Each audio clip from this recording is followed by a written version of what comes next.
અસરાનીની એક ફિલ્મ, એનું ગીત હતું અમદાવાદ બતાવું ચાલો.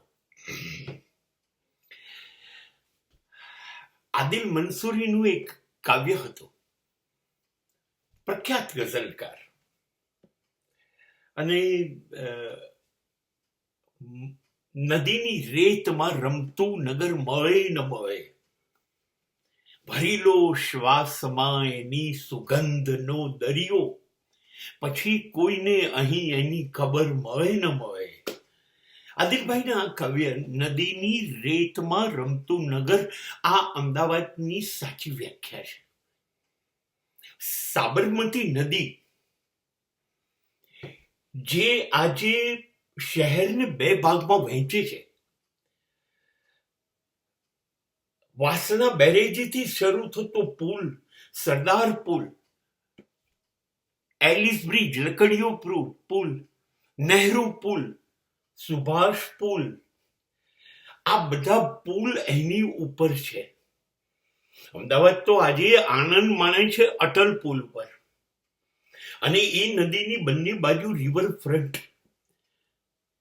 અને એને પેરિસ, સ્વિટ્ઝરલેન્ડ બનાવવાના કલ્પના છે. પરંતુ તમને ખબર છે, આ અમદાવાદનો ઇતિહાસ નદીની આ બાજુ નહોતો, કેમ કે નદી તો અહીંયા હતી જ નહીં. આ સાબરમતી નદી એ અમદાવાદના માણેક ચોકમાં આજે જ્યાં પુસ્તકો વેચાય છે ત્યાં ગાંધી પુલ છે નાનકડો, કલ્પના સિનેમા પાસે, ત્યાંથી નીચે થઈને પસાર થતી હતી. અને એ નદીના કિનારા ઉપર એક બાવો રહેતો હતો જેનું નામ હતું માણેકનાથ. એની ડેરી હજી આજે છે. ત્યાં નિયમિત સવાર સાંજ દીવો થાય છે. અને એના નામ ઉપર એ જગ્યાનું નામ પડ્યું માણેક ચોક. સમય બદલાય છે ને સાહેબ, દેશના દેશ બદલાઈ ગયા, દરિયા બદલાઈ ગયા, પહાડ બદલાઈ ગયા. એવી રીતે સાબરમતી નદીએ એનું વહેણ બદલ્યું અને માણેક ચોકથી ખસતી ખસતી બહાર, બધા શહેરની બહાર, લાલ દરવાજાની બહારની નદી બહારથી થઈને વહેવા માંડી. અને ત્યાર પછી એની પર પુલ બંધ્યા.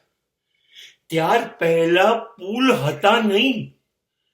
ત્યાર પહેલા સામેની બાજુ, જેને એલિસ બ્રિજ કહો છો, આશ્રમ રોડ કહો છો, સીજી રોડ કહો છો, આખો પશ્ચિમ કહો છો, એ કશું હતું જ નહીં.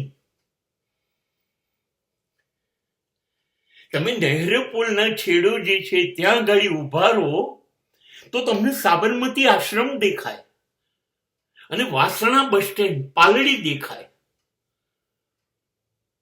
બસ જતી નહોતી વાસણા સુધી. પહેલી સોસાયટી પ્રીતમનગર બની હતી. ત્યાર પછી પુલો બન્યા. પણ મહત્વની વાત છે, આ શહેર એ દરવાજાઓની વચ્ચે હતું. એની ચારે બાજુ દરવાજા છે. એકે લાલ દરવાજે તંબુ તાણિયા રે લોલ, પછી ભદ્રનો દરવાજો, ત્યાર પછી ખાનપુરનો દરવાજો, અને એમ આગળ જાઓ ત્યાં જમાલપુર દરવાજા, આસ્ટોડિયા દરવાજા, રાયપુર દરવાજા, પ્રેમ દરવાજા, ખાનપુર દરવાજા. આ બધા દરવાજાઓને દિવાલ બાંધેલી હતી જેને કોટની રાંગ કહેવાય. અને કોટ બનતો હતો. આજે જ્યાં રાયપુર ભજીયા હાઉસ છે ત્યાં ઉભા રહો તો બિલકુલ જંગલ દેખાય. ખાલી એક ખાડો હતો જેનું નામ આજે કાંકરિયા તળાવ છે.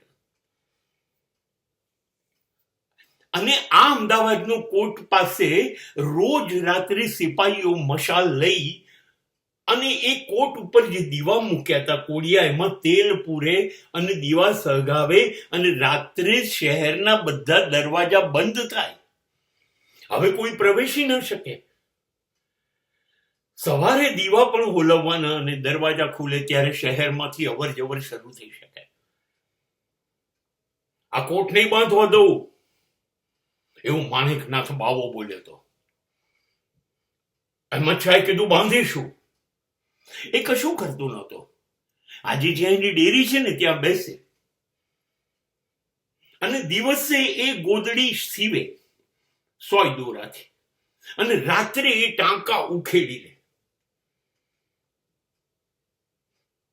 એ જેવા ટાંકા ઉખેડી લે એટલે દિવસભરમાં જેટલું દરવાજાઓનું કામ થયું હોય એ બધી ઈંટો પડી જાય ને બધા કોટ પડી જાય.